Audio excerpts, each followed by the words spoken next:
एक दौर था जब सरकारी नौकरी का मतलब पर्ची और खर्ची से जोड़ा जाता था। लेकिन अब सरकार दावा कर रही है कि हरियाणा में सरकारी भर्ती का चेहरा बदल चुका है, जहां सिफारिश नहीं बल्कि मेहनत और मेरिट की पहचान बन रही है। इसी दावे को और मजबूत करने के लिए पंचकुला के ताऊ देवी लाल स्टेडियम में ग्रुप डी के 3,586 नवचयनित कर्मचारियों का परिचयात्मक कार्यक्रम आयोजित किया गया। मुख्यमंत्री नायब सिंह सैनी ने नवनियुक्त युवाओं को नियुक्ति पत्र सौंपते हुए कहा कि सरकारी नौकरी अब किसी की सिफारिश नहीं बल्कि प्रतिभा और परिश्रम की जीत का प्रमाण है।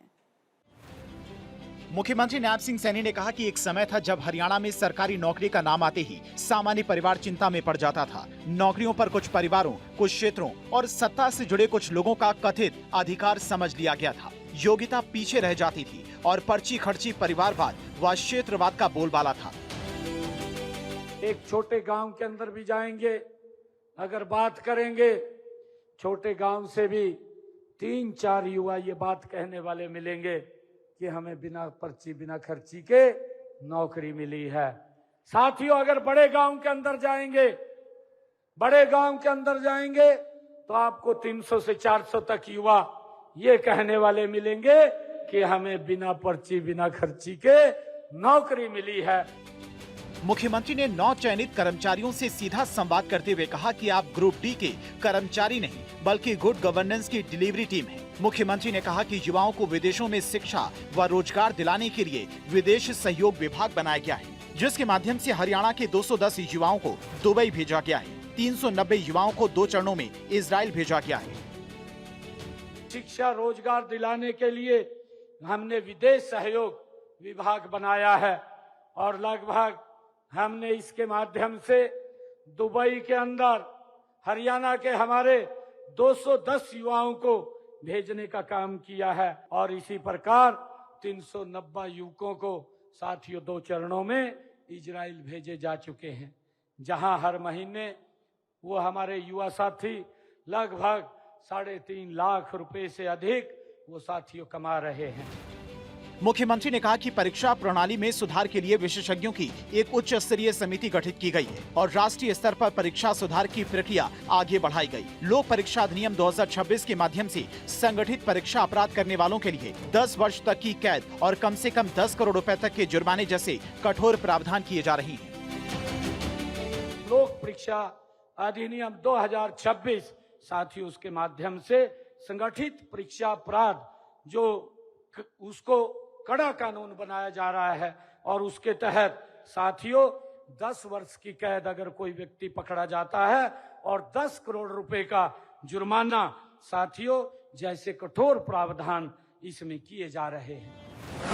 मुख्यमंत्री नायब सिंह सैनी ने कहा कि वर्तमान सरकार ने प्रदेश में वर्षों से चली आ रही भर्ती व्यवस्था में व्यापक सुधार किए हैं। इसका परिणाम ये है कि आज युवाओं को बिना खर्ची और बिना पर्ची के उनकी मेहनत, योग्यता तथा प्रतिभा के आधार पर सरकारी नौकरियां मिल रही हैं। मुख्यमंत्री ने कहा कि वर्ष 2024 के विधानसभा चुनाव के दौरान संकल्प पत्र में प्रदेश के 2 लाख युवाओं को सरकारी नौकरी देने का वादा किया गया था।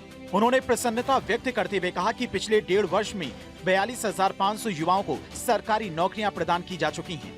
उन्होंने कहा कि 11.5 वर्षों के कार्यकाल में लगभग 2 लाख युवाओं को सरकारी नौकरियां दी गई हैं। हमने पिछले 1.5 वर्षों के अंदर लगभग हरियाणा में 42,500 युवाओं को हरियाणा सरकार में बिना पर्ची बिना खर्ची के नौकरी देने का काम किया है। साथियों, अगर मैं 11.5 वर्षों की बात करूं, 11.5 वर्षों के अंदर लगभग 2 लाख नौकरी हरियाणा सरकार के अंदर देने का काम हमारी सरकार ने किया है। ग्रुप डी में ज्वाइन करने वाले युवाओं का कहना है कि कभी सपने में भी नहीं सोचा था कि हमें अपनी योग्यता के आधार पर नौकरी मिलेगी। युवाओं का कहना है कि हरियाणा में पहली बार ऐसा हो रहा है कि बिना पर्ची बिना खर्ची के सरकारी नौकरी मिल गई। उनका कहना है कि मुख्यमंत्री नायब सिंह सैनी ने जैसा बोला था वैसा करके दिखाया। ये अच्छी बात है, एक सरकार का ये अच्छा कदम है कि बिना पर्ची के मतलब जो मेहनत करते हैं ना जो बंदे, उनको मतलब उनकी मेहनत का फल मिल जाता है। ऐसे बिना पर्ची के बिना खर्ची के ये सरकार ने बहुत अच्छा कदम उठाया है और इससे मतलब बच्चों को अच्छे से उनकी मेहनत का फल मिल रहा है। बहुत अच्छा लग रहा है कि बिना खर्ची बिना पर्ची के गरीब आदमियों को भी ऊपर उठने का मौका मिल रहा है। कहीं पे घूमने फिरने की ज़रूरत नहीं है। अगर आप पढ़ने लिखने में अच्छे हो तो आपको आराम से जॉब मिल सकती है। आज के टाइम पे आपको पैसे वैसे कहीं देने की ज़रूरत नहीं है। अगर आप में योग्यता है, टैलेंट है, तो आप आराम से सिलेक्ट हो सकते हो। बहुत शुक्रगुजार हूँ सरकार का कि हमें ये नौकरी प्राप्त हुई और हम बेरोजगारी की इस दलदल से बाहर निकल पाए। बिल्कुल ये जो व्याख्यान दिया इन्होंने बिल्कुल ही करेक्ट है, बिल्कुल ही सही है। सरकार नित नए नौकरियां निकाल रही हैं। अगर जिनके पास टैलेंट है और जो पढ़ाई कर रहे हैं रेगुलर, उनके लिए नौकरी प्राप्त करना कोई बड़ी बात नहीं है सर। वो आसानी से नौकरी प्राप्त कर सकते हैं। हरियाणा में सरकारी नौकरियों को लेकर बदलती तस्वीर अब सिर्फ दावों तक सीमित नहीं, बल्कि हजारों युवाओं के हाथों में पहुंचे नियुक्ति पत्र इसकी गवाही दे रहे हैं। सरकार का कहना है कि पर्ची और खर्ची की संस्कृति को खत्म कर मेरिट और पारदर्शिता को व्यवस्था का आधार बनाया गया।